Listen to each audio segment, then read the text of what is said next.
ये इलेक्ट्रोस्टैटिक्स का advance example का सेट 2 है। यहाँ पे और 2 एग्जाम्पल करेंगे। दोनों टिपिकल एग्जाम्पल है। जैसे मैकेनिक्स और इलेक्ट्रोस्टैटिक्स का मिक्सचर पूछते हैं। इसमें आपको कैलकुलस आना चाहिए, डिफरेंशिएशन इंटीग्रेशन। आपको एफबीडी बराबर ड्रॉ करना आना चाहिए, फोर्सेस। और एक है एसएचएम। हम देखेंगे एसएचएम की ट्रिक इस लेक्चर में। बस यही है कि मैकेनिक्स और इलेक्ट्रिकल फोर्स और फील्ड, ये इनका बैलेंस होता है जो टिपिकल है। चलो बढ़ते आगे। तो यहाँ पे हम लोग एग्जाम्पल में पहली बात तो है कि पूरा सॉल्यूशन देखेंगे step by step.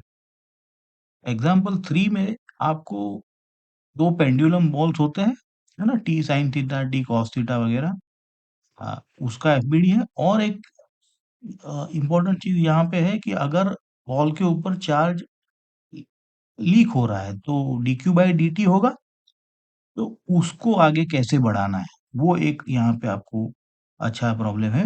Next problem है आपका ये इलेक्ट्रिक फील्ड है, सिंपल इलेक्ट्रिक फील्ड है जिसमें आपको एक चार्ज रॉड पड़ा हुआ है। अब इसको आप टिल्ट करेंगे तो टॉर्क लगेगा, है ना। तो जैसे ही टॉर्क लगेगा आपका एसएचएम वगैरह चीज है। तो ये टिपिकल एसएचएम वाला प्रॉब्लम है, इसीलिए इसको चूज किया गया है। अपना फोकस है, ये दोनों एग्जाम में पूछे जाते हैं तो इसीलिए लिए है। मैकेनिक्स, क्लियर मैकेनिक्स है, और इलेक्ट्रोस्टैटिक्स जैसे मैंने कहा। तो बढ़ते आगे। एग्जाम्पल 3 ये है कि आप पढ़िए, पॉज करिए। दो बॉल है, मास m है, चार्ज q है, पिवोट से लटकाए गए हैं, लेंथ l है। तो इनकी दूरी जो है वो x ये दी गई है ना। ऑब्वियसली थीटा तो स्मॉल ही लेते हैं इन सब केस में। दूसरा है कि अगर चार्ज लीक हो रहा है तो dq बाई dt आपको निकालना है। और आपको v दिया है a by square root x, जहाँ पे a कांस्टेंट है। तो ये टिपिकल है, आपने पहले भी सॉल्व किया होगा। तो पहले आप एफबीडी ड्रॉ करने की कोशिश करिए। फिर उस एफबीडी से आपको फोर्सेस मिलेंगे। उस फोर्सेस में आपको थीटा स्मॉल का जो ट्रिक है वो आएगा। उससे आपका ये सब निकल के आएगा। चलिए देखते हैं। तो ये लेवल है, मतलब स्ट्रॉन्ग जेई मेन में भी पूछा जा सकता है और एडवांस में भी। देखो ये ऐसे सपोर्ट पे दो एम और क्यू वाले जो बॉल्स है वो हंगअप है। अ, इनके बीच दूरी इसलिए आती है क्योंकि रिपल करेंगे एक दूसरे को। तो स्मॉल थीटा पे आके ये इक्विलिब्रियम में रहेंगे। अब एक जो राइट हैंड साइड में है, यहाँ पे सारे फोर्सेस दिखाए हैं। लेंथ एल है, स्ट्रिंग में टेंशन टी आएगा, एक साइन थीटा कंपोनेंट हो जाएगा, एक कॉस थीटा हो जाएगा, mg नीचे लगेगा। ये सारा आपने किया ही हुआ है। तो देखिए जो स्मॉल थीटा का है उससे आपको ये sine theta equal to x by 12 हो जाएगा, क्योंकि सिमेट्रिक है। तो ये ऐसे आएगा। And you know this trick कि sine theta is always tan theta is equal to theta. तो इसी का इस्तेमाल से हम आगे बढ़ते हैं अभी। आपको कोलम रिपल्जन दो वॉल्स के बीच तो के क्यू बाय एल स्क्वायर है, एक्स स्क्वायर, क्योंकि एल इज एक्स। अब आगे आपको ये टेंशन वाले कंपोनेंट टी साइन थीटा, ये इलेक्ट्रिकल को बैलेंस करेगा, और कॉस थीटा जो है वो mg को बैलेंस करेगा। इनका आप रेशियो लेते हो यूजुअली, तो ये रेशियो से आपको टेन थीटा, स्मॉल एंगल से tan theta equal to sine theta equal to theta equal to, ये आप लिख सकते हो, है ना, एक्स बाय 12। तो क्या ही है, अब आपको टेन थीटा के दो वर्जन है, दोनों को इक्वेट करेंगे। देखो कि x by 12 is equal to, तो यहाँ से आपको ये अब सिर्फ अलजेब्रा अलजेब्रा बचा है। यहाँ से आपको जो एक्स पूछा था वो यहाँ से आप निकाल सकते हो, ये प्रूव करने को कहा था। ठीक है, ये आसान है। अब नेक्स्ट पार्ट पूछा है dq बाई dt, और वेलोसिटी लॉ दिया हुआ है। तो बस इसी और रीअरेंज करना है और डिफरेंशिएट करना है। तो देखो इसको वापस क्यू स्क्वायर में लेके आएँगे क्योंकि हमें डिफरेंशिएट करना है, तो क्यू के टर्म्स में लेके आओ। देखो, तो क्यू के टर्म्स में स्क्वायर रूट करके लेके आए, अब डिफरेंशिएट करो इसको। देखो अंडर रूट वाली टर्म तो सारी आसान है, कांस्टेंट है तो डिफरेंशिएशन इतना भी डिफिकल्ट है नहीं। देखो आपके सामने 3/2 एक्स रेज़ टू 1 हाफ और dx बाई dt आ जाएगा। क्योंकि dx बाई dt ही तो वेलोसिटी है और वो वेलोसिटी लॉ तो हमें दिया हुआ है, तो हम यहाँ पे उसको प्लग इन करते हैं। A v equal to a by square root x. देखो यहाँ पे माइनस साइन दिया है क्योंकि हमने x को राइट साइड में पॉजिटिव लिया है, या तो ऐसा समझो कि जो x है वो कम हो रहा है ना? तो इसीलिए माइनस साइन पहले से ले लिया है। देखो ये इतना इम्पोर्टेंट नहीं है, आप न लो तो भी चल सकता है, डिपेंड कि क्या आंसर चॉइसेस दिए हैं। तो dx बाई dt आपको ये रखना है अगले वाले इक्वेशन में, जो कि रख दिया हमने। तो यहाँ से हमें dq बाई dt मिल जाएगा, और ये dq बाई dt में ये माइनस साइन है, वो ये बताता है कि ये चार्ज कम हो रहा है, इतना ही है। आप ठीक है, लेकिन मैंने यहाँ पे एक वीडियो के नीचे कमेंट क्वेश्चन पूछा है, आप उसका आंसर देने की कोशिश करिएगा, यहाँ पे वो इम्पोर्टेंट चीज़ है। चलो अभी आगे बढ़ते हैं एग्जाम्पल 4 की तरफ।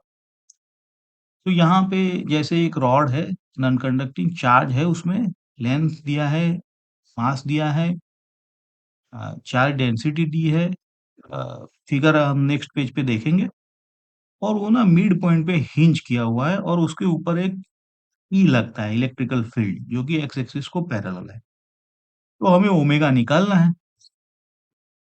तो ये टिपिकल एसएचएम वाला है। कैसे ओमेगा निकालते हैं? यहाँ पे एक ही चीज़ है, आप क्या करो कि torque is equal to I alpha लिखो, आपका एसएचएम इक्वेशन मिल जाएगा। देखिए, है कि नहीं? तो आई अल्फा में आपको मोमेंट ऑफ इनर्शिया निकालना है, और टॉर्क आप कैसे निकालेंगे? बस यही चीज़ है यहाँ। ठीक है, तो देखते हैं चलो ये। अब देखो ये स्कीमेटिक डायग्राम ऐसे आप अज़्यूम कर सकते हो, जहाँ पे जो है ना, ये रॉड है सेंटर में। हालाँकि ये थर्ड क्वाड्रेंट में भी एक्सटेंड होगा ये रॉड, यहाँ पे दिखाया नहीं है, बट बिकॉज़ सेंटर में हिंज किया है ना हमने। और इलेक्ट्रिक फील्ड देखो कैसे पैरेलल टू एक्स एक्सिस है।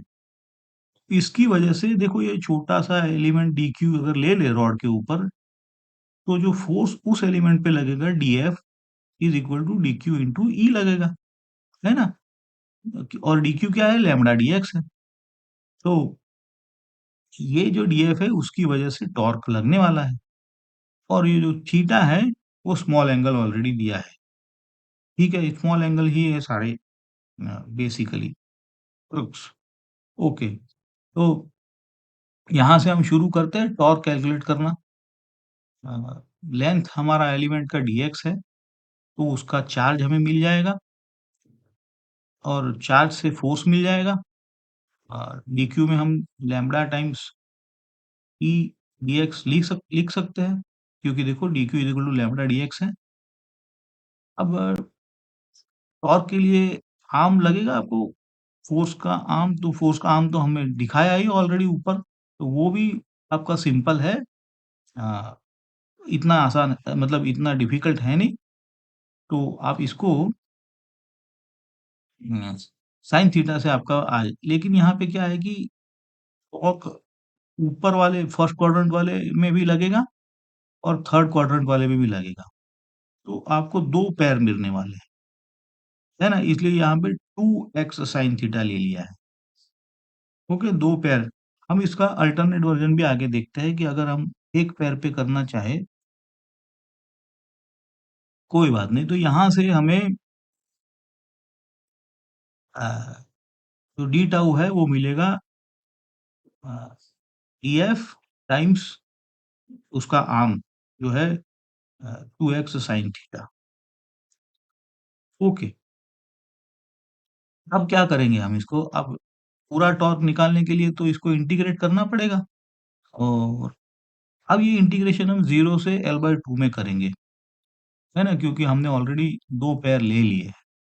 यहाँ पे आप पॉज़ करके देखिए कि ये क्यों 0 से L/2 लिया है। है ना? मैं आपको अल्टरनेट वर्ज़न दिखाता हूँ आगे अभी। पहले इसको अब तो ये आसान है। ये इंटीग्रेशन इतना डिफ़िकल्ट है नहीं, आगे बढ़ते हैं। तो आपको टाउ मिल गया, ठीक है? Uh, in terms of sin theta. Now अगर स्मॉल थीटा है, तो this is usual we write it as uh, theta, और यही थीटा जो है, वो हमें चाहिए क्योंकि यही एसएचएम की कंडीशन है ना? रिस्टोरिंग टॉर्क हमेशा अपोजिट टू थीटा होता है, और हमें माइनस साइन भी रखनी होती है। ये एसएचएम की कंडीशंस है सारी। बट मैं आपको यहाँ पे एक अल्टरनेट वर्ज़न भी दिखाना चाहता हूँ, जो ये है कि अगर आप पेयर ना लें, आपको सिंपली पूरे रॉड के ऊपर इंटीग्रेट करना है, तो आप -L/2 से L/2 जाएँगे, है ना? क्योंकि हमने 0 टू L/2 लिया था, यहाँ पे 2 पेयर के, तो वो नहीं, हम यहाँ पे सीधा -L/2 से L/2 जाएँगे, और 2 लैम्ब्डा ई नहीं लेंगे, सिर्फ लैम्ब्डा ई x sin थीटा लेंगे। अगर ऐसा करने जाए, तो यूजुअली जो आप गलती करेंगे, ये यहाँ पे होगी कि आप सीधा ऐसे इवैल्यूएट करेंगे तो 0 आ जाएगा। क्योंकि जो x है, वो आपको यहाँ माइनस रखना पड़ेगा। तो माइनस जब रखोगे, तो आपका प्लस एल स्क्वायर बाय 4 आएगा। ठीक है ना? तो आपका आंसर मिल जाएगा। आप प्लीज़ आप पॉज़ करके ये देखिए कि मैंने यहाँ ये इंटीग्रल जो दिखाया है ना, वो आपको माइनस साइन के साथ रखना है। But anyways this is a alternate way, I think इतना डिफ़िकल्ट भी नहीं है। तो बाकी का ये जो हमने नॉर्मल इंटीग्रेशन का जो रिज़ल्ट मिला था, वो यहाँ पे लिखा हुआ है, lambda E L square by 4 sine theta. Okay, ये अल्टरनेट वे से भी आ जाएगा। यहाँ पे सिर्फ आपको माइनस एल स्क्वायर बाय 4 है, वो प्लस आ जाएगा, क्योंकि वहाँ पे एक्स अपना साइन चेंज करता है ना, because you are integrating from minus L by two zero, और फिर जीरो से प्लस एल बाय टू, तो therefore x itself is negative in that. चलो कोई नहीं, तो पैर से भी आप करो, यूजुअली दैट्स बेटर। तो पैर से आप करोगे तो अ, यही रिजल्ट आने वाला है। अब यहाँ पे जो ट्रिक है, वो यही है कि tau is equal to I alpha लिखना है, और एसएचएम का इक्वेशन मिल जाएगा। एसएचएम का इक्वेशन आपको पता है, t square x by d t square plus omega x equal to zero, या यहाँ पे थीटा है, तो d square theta by d t square plus omega theta. देखो आगे, तो अब मोमेंट ऑफ इनर्शिया आपको पता है, सेंटर पे एम एल स्क्वायर बाई 12 होता है, एंड पे एम एल स्क्वायर बाई 3 होता है। ओके, इसको आई अल्फा से tau is equal to I alpha करोगे, और माइनस साइन रखना है क्योंकि रिस्टोरिंग फोर्स है, बाय डिफॉल्ट है ये। तो आप सिर्फ सारे वैल्यू यहाँ पे प्लग इन करो, तो ये इवेंचुअली आपको D square x by d t square plus omega x की कंडीशन यहाँ पे मिलेगी, है ना? तो यहीं से आपका ओमेगा निकल के आता है। बस ओमेगा निकल गया, अब आप टाइम पीरियड तो निकाल ही सकते हो। यहाँ से आपका टाइम पीरियड भी निकल गया। ठीक है? तो यहाँ पे अ, आपको एसेंशियल पॉइंट ये था कि तो इंटीग्रेट कैसे करोगे आप टॉर्क के लिए? बस यही सीखना था यहाँ पे। एक बार टॉर्क मिल गया, फिर आपको स्मॉल एंगल अप्रोक्सीमेशन तो होता ही है। उसके बाद आपको आई अल्फा करना है टॉर्क इक्वल टू, और आई आपको पता होना चाहिए, है ना? तो रोटेशन का ये एक पार्ट है, tau is equal to I alpha, और आपको आई 3-4 चीज़ों के पता होने चाहिए। चलो, तो हम यहाँ पे समराइज़ करते हैं कि हमने dq बाई dt को पहले तो बैलेंस किया फोर्सेस को, उसके बाद जो x मिला, उस x में जो q था, उसको रीअरेंज करके हमने डिफरेंशिएट करके dq बाई dt निकाला। और दूसरे केस में हमने टॉर्क को इंटीग्रेशन से कंप्यूट किया, अ, और ऑसिलेशन पीरियड निकाला। लेकिन जैसे मैंने कहा कि यहाँ पे आपको इंटीग्रेशन, डिफरेंशिएशन, एफबीडी और एसएचएम के कॉन्सेप्ट, है ना? पहला तो एसएचएम का equation, tau equal to I alpha, और वैसे, है ना? सिर्फ यहाँ पे इलेक्ट्रोस्टैटिक में आपको फोर्स, कूलम्ब फोर्स होते हैं, फील्ड इलेक्ट्रिक होती है। ओके, यहाँ आगे हम और भी एसएचएम के जो इन्वॉल्व्ड चीज़ें हैं, वो 1-2 और लेने की कोशिश मैं करूँगा। और रोटेशन में भी अ, जैसे रिजिड बॉडी डायनामिक्स के जो बॉ रिजिड बॉडीज़ जो है उनके, तो मैं और इन्वॉल्व्ड चीज़ें यहाँ पे लाने की कोशिश करूँगा, और 2 एग्ज़ाम्पल। और यहाँ पे रिक्वेस्ट है आपको कि आप एक बार और से फिर खुद से ये चीज़ें करें। आपको अगर पसंद है, ये चीज़ें अच्छी लगी हैं, तो आप कंटिन्यू करना चाहते हो तो सब्सक्राइब कर सकते हो, क्योंकि और भी चीज़ें ऐसे एडवांस लेवल पे I will put up, so you may not miss. Thank you for watching, and please do uh, answer the comment for question number 3. Thank you.